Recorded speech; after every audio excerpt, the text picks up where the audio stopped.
Dans cette vidéo, on va voir une leçon de lecture, livrée de l'élève Lord Français, page 22. Les objectifs de cette leçon sont reconnaître le récit historique, étudier la structure du récit historique. On commence par l'observation du texte et de l'image. Alors, quel est le titre du texte? Et le titre du texte est Moulay Idriss Ier.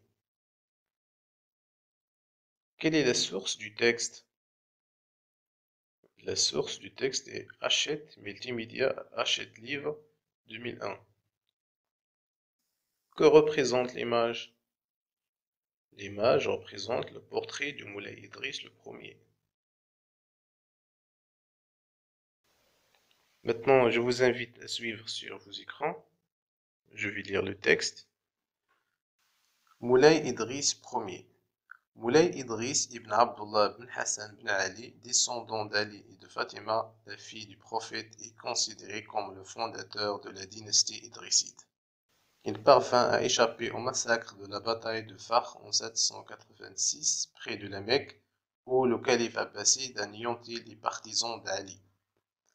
Il gagna l'Égypte, puis trouva refuge au Maghreb, où il fut finalement accueilli par la tribu berbère marocaine des Awraba, dont la capitale était Walili, sur l'emplacement de l'ancien Volubilis. Auréolé de son prestige de descendant du prophète, shérif, il prêcha l'islam, puis reconnu par sa tribu comme son souverain et imam. Il parvint à créer un royaume dans le Rif et les plaines de la côte atlantique. Il établit alors sa capitale à Fès. Il mourut assassiné en 791 ou 792 par un émissaire du calife abbasside Haroun al-Rachid. Je répète la lecture. Moulay Idriss Ier. Moulay Idriss ibn Abdullah ibn Hassan ibn Ali, descendant d'Ali et de Fatima, la fille du prophète, est considéré comme le fondateur de la dynastie idrisside. Il parvint à échapper au massacre de la bataille de Fakh en 786, près de la Mecque, où le calife abbasside anéantit les partisans d'Ali. Il gagna l'Égypte, puis trouva refuge au Maghreb, où il fut finalement accueilli par la tribu berbère marocaine des Awraba, dont la capitale était Walili, sur l'emplacement de l'ancien Volubilis. Auréolé de son prestige de descendant du prophète, shérif, il prêcha l'islam, puis reconnu par sa tribu comme son souverain et imam. Il parvint à créer un royaume dans le Rif et les plaines de la côte atlantique. Il établit alors sa capitale à Fès.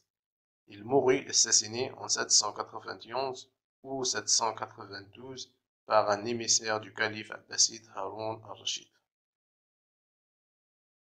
Maintenant, je vais vous poser quelques questions pour vérifier votre compréhension du texte. Première question. De quelle personnalité parle le texte? Oui, le texte parle de Moulay Idriss ibn Abdullah ibn Hassan ibn Ali. Deuxième question. De quelle famille descend Moulay Idriss? Oui, Moulay Idriss descend de la famille du prophète. Troisième question. Quelle dynastie est fondée par Moulay Idriss? Oui, c'est la dynastie idrisside. Quatrième question. À quel massacre échappe-t-il?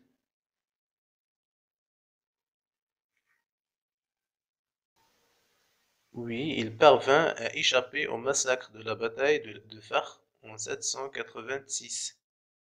La cinquième question. Par quelle tribu il fut accueilli?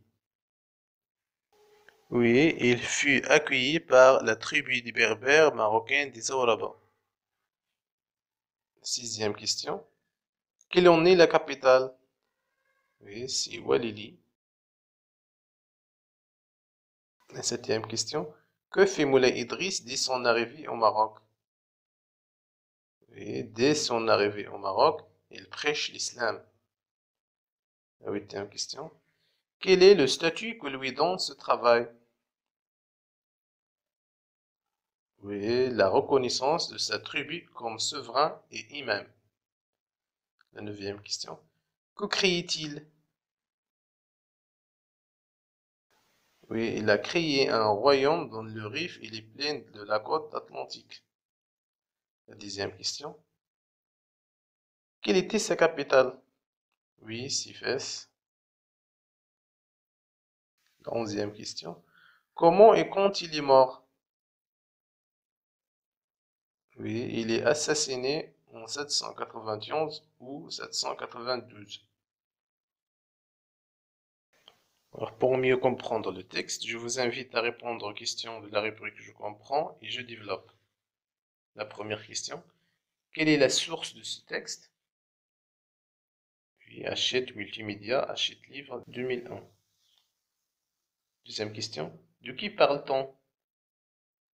On parle de Moulay Idriss Ier, le fondateur de la dynastie idrisside. La première question de la rubrique Je développe. Quel est l'événement qui a été à l'origine de la fuite de Moulay Idriss? L'événement à l'origine de la fuite de Moulay Idriss est un massacre. Deuxième question. Où et quand cet événement s'est-il passé? L'événement s'est passé à Fakhr, près de la Mecque, en 786. La troisième question. Qui a accueilli Moulay Idriss? C'est la tribu berbère marocaine des Awraba qui a accueilli Moulay Idriss. Quatrième question. Comment a-t-il été accueilli? Pourquoi? Il a été très bien accueilli parce qu'il est le descendant de Ali et de Fatima, la fille du prophète. Cinquième question. Quel est l'itinéraire suivi par Moulay Idriss? L'itinéraire suivi par Moulay Idriss, il quitte Fakhr, gagne ensuite l'Égypte, puis le Maghreb. Sixième question. Quelles ont été les réalisations de Moulay Idriss Ier? Moulay Idriss a créé un royaume dans le Rif et les plaines de la côte atlantique. Il a établi alors sa capitale à Médina Fès. Septième question. À quel temps sont conjugués la plupart du verbe de ce récit? La plupart des verbes de ce récit sont conjugués au passé simple. La huitième question. Qu'est-ce qui explique le choix de ce temps? Le texte raconte la vie de Moulay Idriss. L'auteur a choisi le passé simple parce que ce temps du passé permet de raconter des actions brèves, complètement achevées qui ont eu lieu dans le passé.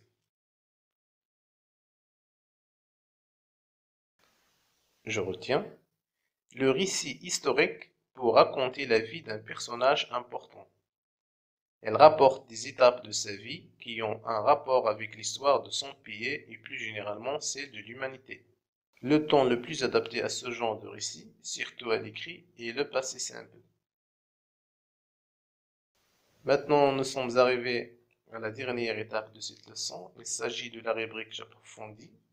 La première question. Établis l'itinéraire historique d'un personnage important. Pour répondre à cette question, je vous propose cet exemple. Mohammed V s'est opposé à la colonialisation française et espagnole. En conséquence, il a été déposé par les autorités françaises et contraint à l'exil en Corse et à Madagascar jusqu'à 1955, l'an de son retour au Maroc. Deuxième question. Pourquoi certains souverains sont-ils souvent évoqués et parfois vénérés? Certains souverains sont souvent évoqués et parfois vénérés parce qu'on leur doit de grandes réalisations. Dans ce texte, par exemple, Moulay Idriss a créé un royaume qui a donné naissance au Maroc actuel.